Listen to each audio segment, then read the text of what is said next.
Bismillahirrahmanirrahim. Saya Dimas. Di sini saya akan menjelaskan tentang bunga. Nah, pertama-tama kita harus mengetahui apa aja sih bagian-bagian yang ada di bunga sempurna. Nah, bisa dilihat di gambar. Jadi, bunga sempurna itu bagian-bagiannya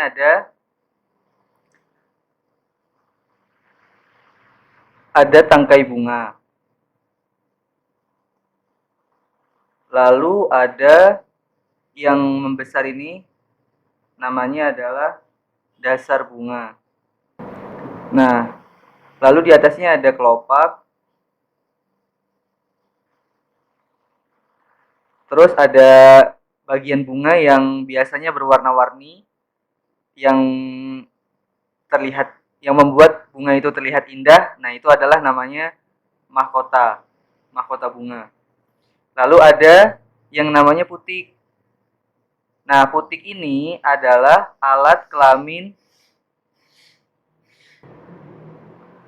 betina.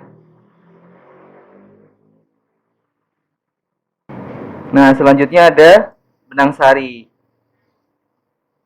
Kalau benang sari ini adalah alat kelamin jantan.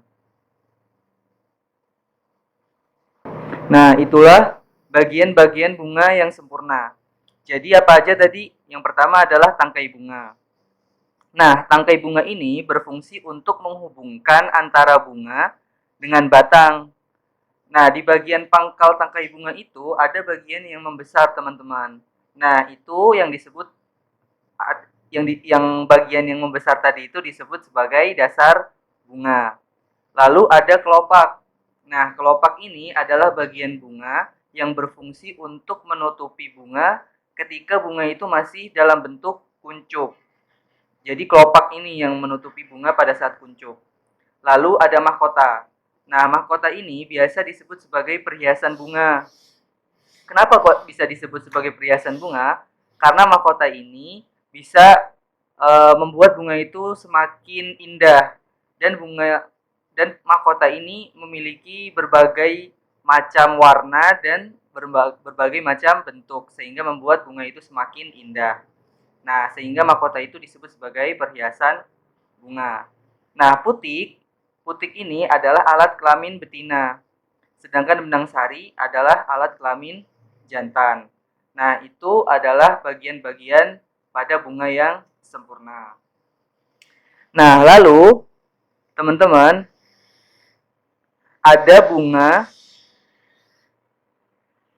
yang tidak memiliki putik. Bunga yang tidak memiliki putik. Nah, seperti yang sudah saya jelaskan sebelumnya, bahwa putik itu adalah alat kelamin betina. Nah, tapi pada bunga ini dia tidak memiliki putik. Berarti bahwa bunga tersebut hanya memiliki alat kelamin jantan, yaitu benang sari. Nah, bunga yang seperti ini, bunga yang tidak memiliki putik, disebut sebagai bunga jantan. Bunga jantan. Nah, begitu sebaliknya, ada juga bunga yang tidak memiliki benang sari. Benang sari. Nah, benang sari itu adalah alat kelamin jantan.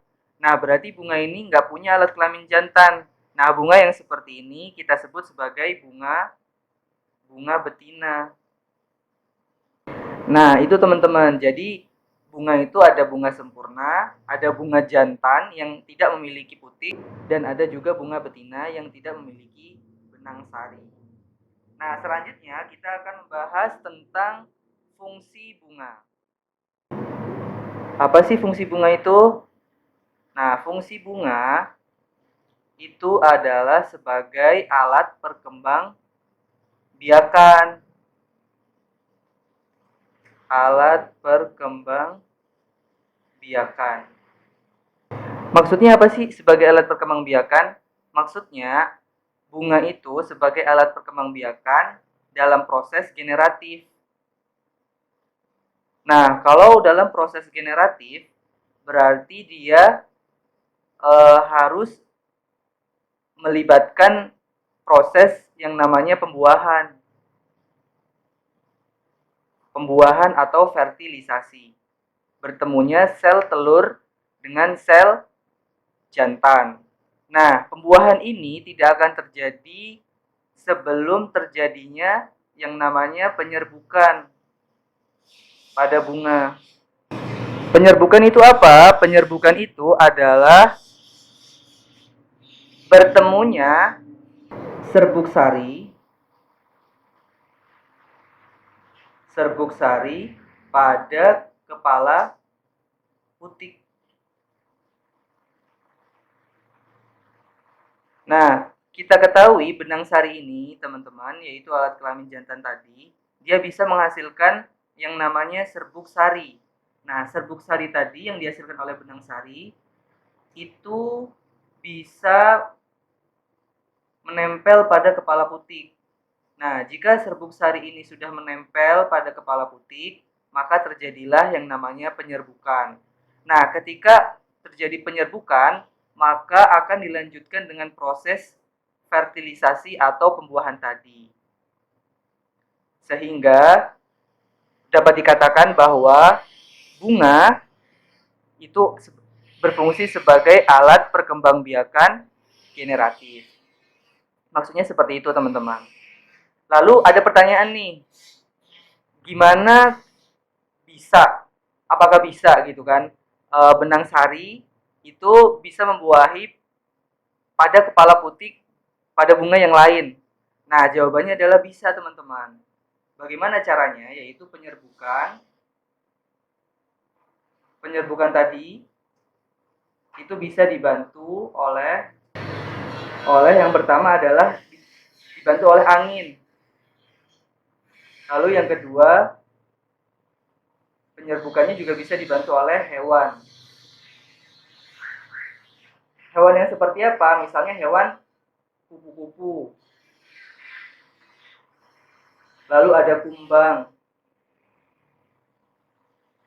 Lalu juga bisa dibantu oleh lebah. Nah, hewan-hewan tadi itu bisa memindahkan serbuk sari yang ada di benang sari ke putik yang lain. Melalui apa? Melalui mahkota sebagai pemikatnya. Jadi mahkota ini selain sebagai perhiasan bunga, dia juga bisa berfungsi sebagai pemikat hewan-hewan yang bisa membantu penyerbukan bunga. Jadi mahkota itu memiliki ciri-ciri yang tadi kan, berwarna-warni, memiliki bentuk yang indah. Jadi sehingga bisa memikat hewan-hewan yang bisa membantu penyerbukan. Nah, juga bisa dibantu oleh angin. Jadi serbuk sari yang dihasilkan benang sari ini itu bisa menempel pada kepala putik pada bunga yang lain dengan dibantu oleh yang tadi saya jelaskan, yaitu oleh angin maupun hewan seperti kupu-kupu, kumbang, dan lebah. Nah, itu adalah penjelasan tentang bunga, teman-teman. Terima kasih.